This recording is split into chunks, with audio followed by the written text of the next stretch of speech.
Welcome back to part 2 of my airsoft gun collection. Last time we checked out my outdoor and CQB guns, which brings me to the pistol collection. I will preface this by saying that at one point I had 11 high kappas.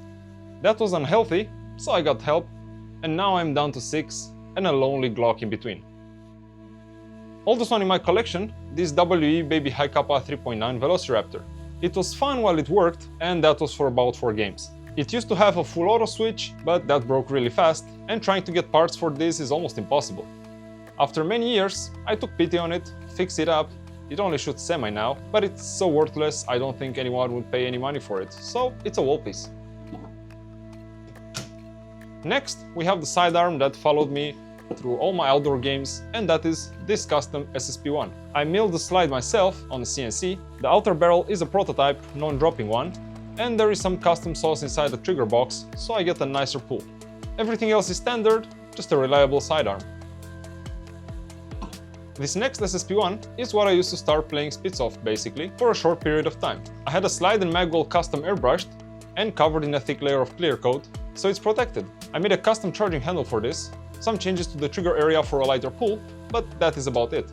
Now it's a beautiful wall piece and a nice conversation starter with its Galaxy paint job. My first SSP-5. This started its life as a 6-inch version right at launch, after which I promptly chopped off the slide, inner barrel, outer barrel and guide rod to make it a 5-inch version.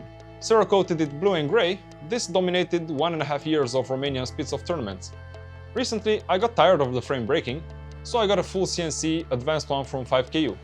And here is where my trouble started. Since nothing is universally compatible in airsoft, I had to change a lot of parts to make this actually work. We have a 9-ball hammer, PDI barrel, CNC hop-up chamber, 5KU beaver tail safety, an overreach rear slide and magwell, and it all color matches pretty well for the most part. This tracer lives on the pistol, it's an Asetek blaster, and it took so many shots, at this point I'm just curious when it will bite the dust. I know the HP adapter does not fit the theme, this will get changed eventually. Lastly, a lightweight magazine from TTI with a custom designed BB guide.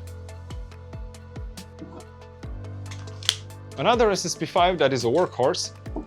This yellow one also served me well for many years, was very reliable and saw some action in tournaments being used by my teammates on occasion. It has a YMS Tami tracer slide, which is very bright, a CNC hop-up chamber, lightweight TTI magazine, which is coupled to this custom Cerakoted HP adapter. This one also has some magic down to the trigger area to have that light, crispy trigger I like for competitions. Some people say it's too long, but if we compare to a 5.1-inch high kappa with a tracer attached, it's actually shorter.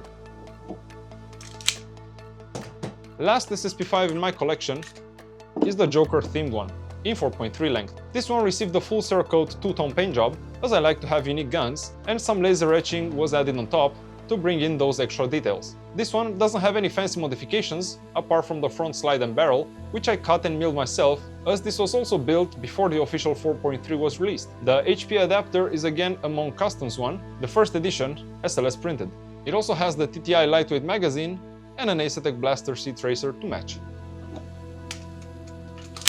The latest addition to my pistol collection is this, the SSP-28, which I already did an overview video about, you can check that on the channel. While I am not the biggest fan of Glocks, this is a fast, snappy one, and the trigger feels much better than the standard models, so I enjoyed using this one. Accessories wise, it has the e-shooter flare cube tracer, an overreach holster adapter, and SLS printed HP adapter.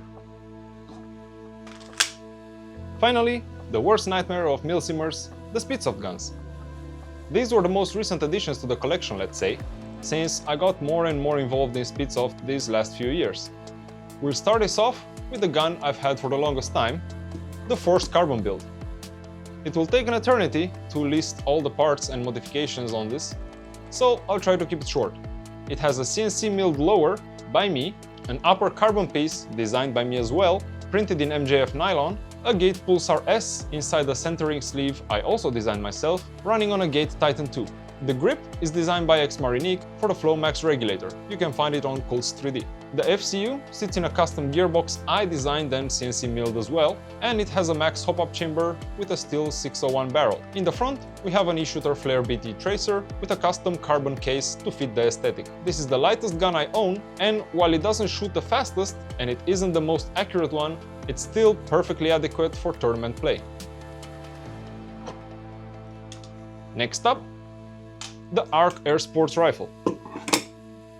This is a new concept on the market. The shape sits really well with a tank, as it's shorter than other guns, and it's fully mechanical, meaning no batteries. The trigger has a very nice feedback and reset, but cannot be spammed as fast as my other guns. Full aluminum build, you can throw this across the field and it will totally be fine. I like to run this one when I play more forward positions and don't need to shoot a so high volume. In the front, I have it kitted out with a flare and BT tracer. Coming to the latest additions, my Mac build.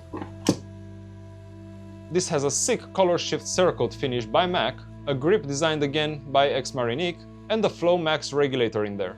Inside, it features a Polarstar F2 engine, Gorilla TFCU board, Gorilla trigger, max hop-up chamber, and again a flare and BT by eShooter. Very solid build, shoots straight lasers, and one of my fastest shooting guns for the competition. This right now shares the top spot in my preference list with the following gun.